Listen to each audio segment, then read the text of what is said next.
नमस्कार, संघमित्रा स्वादिष्ट रेसिपीजमध्ये स्वागत आहे तुमचं। सोड्याचा वापर न करता 1 किलो बेसन पिठाला किंवा 4 वाटी बेसन पिठाला किती तेलाचं मोहन घालायचं याचं परफेक्ट प्रमाण मी शेव करताना तुम्हाला सांगणार आहे। बारीक शेव करा की जाड शेव करा, ह्या प्रमाणामुळे आपली शेव ही अगदी कुरकुरीत व टिकाऊ अशी होणार आहे। अगदी परफेक्ट शेव करण्यासाठी अनेक टिप्स व ट्रिक्स मी तुम्हाला सांगणार आहे, त्यामुळे माझा व्हिडिओ पूर्ण बघा आणि नवीन आलेला असाल तर न विसरता माझ्या चॅनलला सबस्क्राइब करून घ्या, बेल बटन ऑन करून द्या, लाईक कमेंट व शेअरिंग नक्की करा। चला मग आता परफेक्ट अशी शेव बनवूया। शेव करण्यासाठी आपण 1 किलो हे बेसन पीठ घेतलेलं आहे। ह्या पिठामध्ये गाठी वगैरे असतात, त्यामुळे याला गाळून घ्यायचं।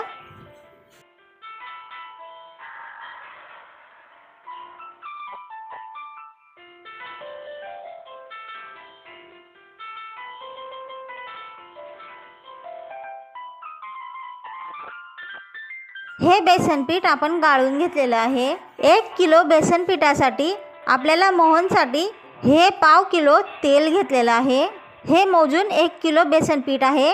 जर तुम्हाला वाट्यांवर घ्यायचं असेल ना बेसन पीठ, तर 4 वाट्या बेसन पीठ घ्या। तुम्हाला जे हवी असेल, तुमच्या घरात जी उपलब्ध असेल ती वाटी घ्यायची। 4 वाट्या बेसन पीठ ज्या वाटीने मोजणार त्याच वाटीने आपल्याला 1 वाटी तेल मोजून घ्यायचं आहे। मी सांगितलेल्या प्रमाणामध्ये बेसन पिठामध्ये तेल टाकून पीठ मळल्याने शेव हे अतिशय कुरकुरीत होतात। 1 किलो बेसन पिठासाठी हे 5 टेबलस्पून आपण ओवा घेतलेला आहे। मी जाड शेव करणार आहे। जर तुम्हाला बारीक शेव करायची असेल तर ह्या ओव्याची पावडर करून घ्या। तुम्हाला शेव ज्या प्रमाणात तिखट हवी असेल त्याप्रमाणे ही लाल मिरची पावडर घ्या। चवीनुसार हळद मीठ घ्या आणि जर तुम्हाला शेवमध्ये हिंग पावडर वापरायची असेल तर तुम्ही वापरू शकता।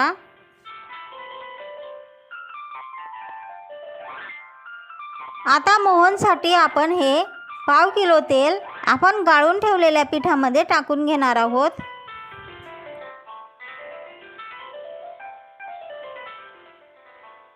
ओव्याला आपण अशा प्रकारे कुस्करून टाकून घेणार आहोत। कुस्करल्यामुळे ओव्याचा छान स्वाद येतो।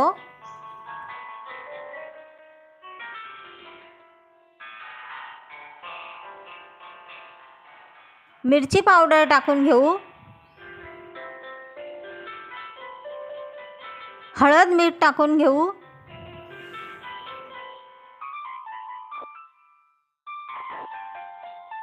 आता थोडं थोडं पाणी घालून आपल्याला हे पीठ भिजवून घ्यायचं आहे।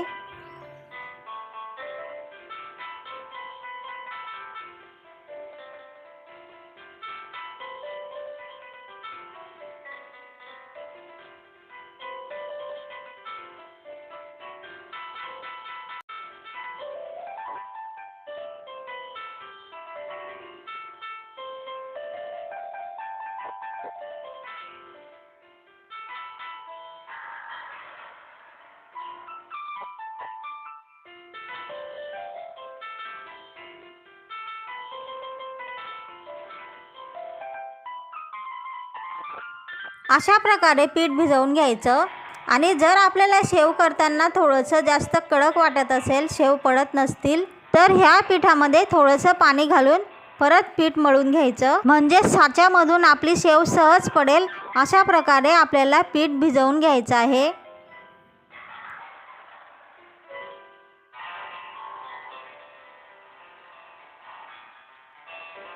आपलं पीठ मळून तयार आहे। शेव करताना आपण कुरडया वगैरे करतो तोच साचा वापरता येऊ शकतो। मला जाड शेव करायची असल्यामुळे ही जाड जाळी मी लावून घेतलेली आहे। आता आपण ह्या साच्याला आतून सर्व बाजूंनी तेल लावून घेऊ, म्हणजे आपण जे शेव करतो ती शेवचे जे पीठ आहे ना ते साच्याला चिकटणार नाही।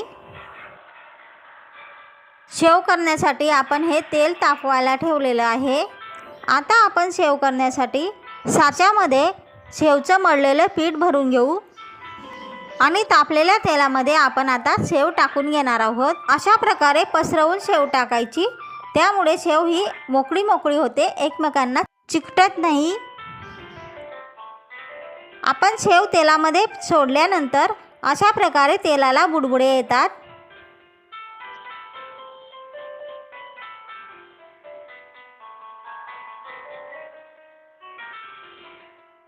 ह्या बुडबुड्यांचं प्रमाण कमी होत आलं म्हणजे आपल्याला समजायचं की शेव ही आपली झालेली आहे.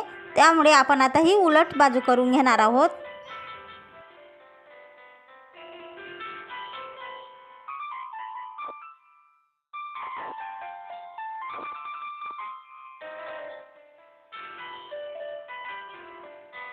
बुडबुडे कमी झालेले आहेत. आपली शेव झालेली आहे.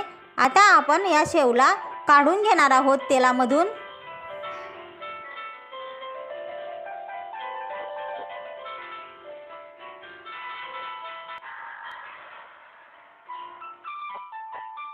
आता आपण दुसऱ्यांदा शेव टाकून घेणार आहोत. त्यासाठी या साच्यामध्ये आपण पीठ भरून घेऊ. ह्या साच्यांचे वेगवेगळे प्रकार असतात आणि ह्या साच्यांना वेगवेगळ्या प्रकारामध्ये वेगवेगळी नावंही आहेत. तुमच्याकडे ह्या साच्याला काय म्हणतात ते नक्की सांगा. गरम तेल हातावर उडू शकतं, त्यामुळे सावकाश शेव टाकून घ्या आणि अशा प्रकारे गोल गोल फिरवून घ्या म्हणजे आपली शेव ही मोकळी मोकळी पडते.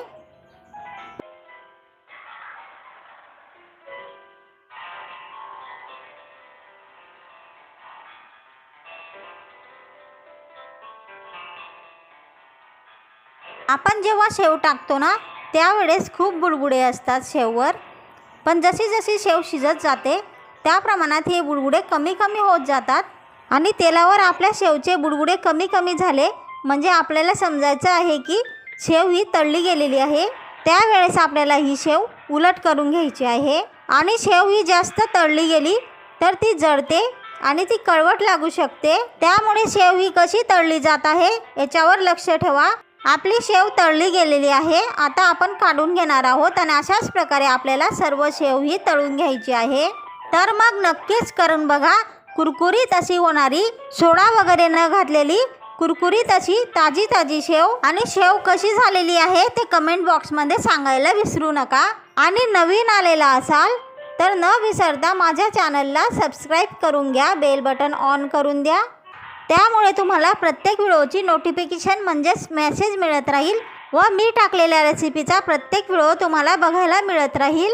व्हिडिओला लाईक करून द्या, छानशी कमेंट करायला विसरू नका. आणि हा व्हिडिओ जर तुम्हाला तुमचे मित्र मैत्रिणी नातेवाईक ओळखीच्यांना किंवा कोणत्याही सोशल साईटवर शेअर करावासा वाटला तर शेअरही नक्की करा. चला मग आता भेटूया पुढच्या रेसिपीमध्ये. तोपर्यंत स्वतःची काळजी घ्या, स्वतःच्या कुटुंबियांची काळजी घ्या. पुढच्या रेसिपीपर्यंत नमस्कार.